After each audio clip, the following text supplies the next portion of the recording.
That's how the Port Harcourt refinery was awarded for a turnaround maintenance. And we agreed that by the first quarter of 2023, Port Harcourt refinery will work. Is it working now? No. Are they talking about refinery? No. Are they talking about production economy? No. Nigeria's Labour Congress NLC commenced nationwide protest. Hello and welcome to Adamazi TV. My name is Ngozi. The union president, Joe Ajaero, disclosed this on Wednesday in an interview with Channels Television at Unity Fountain, Abuja, where workers gathered to hit the street. He said there are some hindrances in the commencement of the protest in some states. Protests have taken off in all states, bearing some hindrances in some places. We are aware of the police efforts to stop the process in some areas.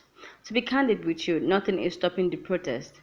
Based on some responses from state government, it is equally our determination whether the protest will be for today, tomorrow or next, not by using force to stop the people from expressing their views.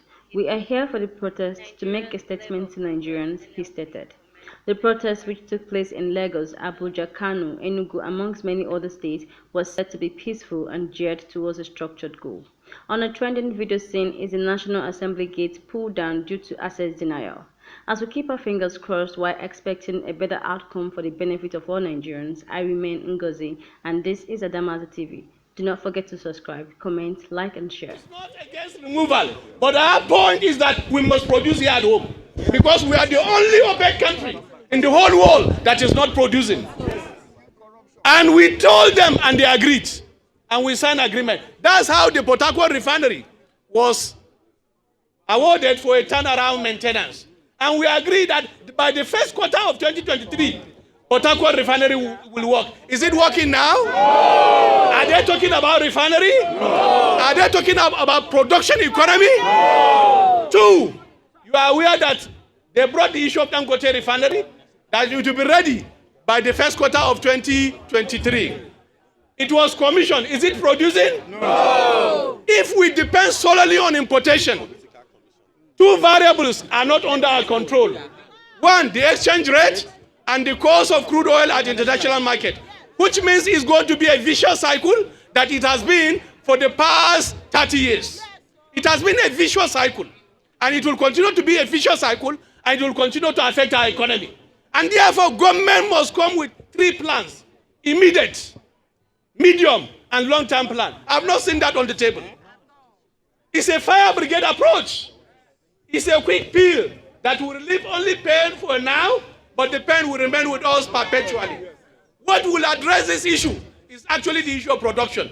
But the elites, not more than 10% of them, don't want production. They want importation. Because why? They benefit from importation. This is the real issue. And therefore, we must insist, we must continue to insist that our refineries must work. That those elites must tell us when the refineries will work. Because this will address the so-called issue of subsidy, the so-called issue of high price. In fact, at that time, they told us if we are refining, the price will not be more than X naira per liter. That is the last solution that can address this issue.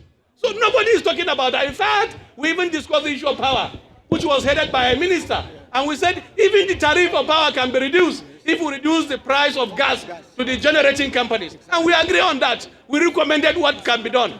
But here we are today in the same vicious cycle. And Nigerians are suffering. We are suffering. Every worker on fixed wages is feeling the pinch of this impact. I didn't see how the palliative will address this problem, because the palliative is only a temporary measure. But the issue of the price increase will be a permanent issue. I'm telling you, once the exchange rate goes up, and it continues to go up, the price will increase. Once the price of crude oil at the international market goes up, they will continue to increase. Because these are the two variables. Nobody is telling us about this. And this is what we need to interrogate. We are exporting our jobs and importing poverty. Our economy is not working because we are using the few dollars to import products. And we are giving them a permanent solution, free of charge. Can we not refine? It's not rocket science. Refining petroleum products is not rocket science. We have looked at many countries of the world. There are countries like the US that have more than 100 refineries. We have countries with 10 refineries. We have countries with 20 refineries. We have the data. What is then wrong with us? What can't we think out of the box? and do what is right to fix this problem. This is where the problem is. And therefore, the so-called palliative cannot even address this issue on a permanent basis. What will address this issue on a permanent basis is for our refineries to work. However they want to do it, they should make the refineries to work. I remember at the last sitting between 2021 and 2022, they said Port Harcourt refinery will be ready by first quarter of 2023. It's not ready. And they said the one of Wari will actually follow. Nothing is being said about that. And then Kaduna refinery will follow. Nothing is being said about that. Because that needs to be on the plan. That needs to be what will address the problem perpetually. But once again, let me insist that no worker have gotten where we are today on the platter of gold. It's only the struggle that can get us to where we desire as a country. And citizens must realize that. All around the world, nowhere do bourgeoisies that form less than 10% continue to give us what we want. It's not possible. And they feast on 90% of Nigerians. Find out how their lifestyle is. Very bogus. They feast actually on the poor. They feast on the working class. We create the wealth of this country. But yes, few people misappropriate the wealth. And we live in penury. We live in perpetual penury. In many parts of the world, including Africa, price of these products is fixed by government. I was engaging my colleague from Senegal a few weeks ago about the price of cement, because some of the businessmen here also have investment in Senegal. And they say no. When they wanted to behave like the way they behave in Nigeria, Senegalese government told them, no, you cannot fix the price of cement. It's government that will fix the price of cement. We know your profit margin. We know how much you spend to do this business, and therefore government will fix the price. In Zambia, the same thing. Government fix the price. It's about the people.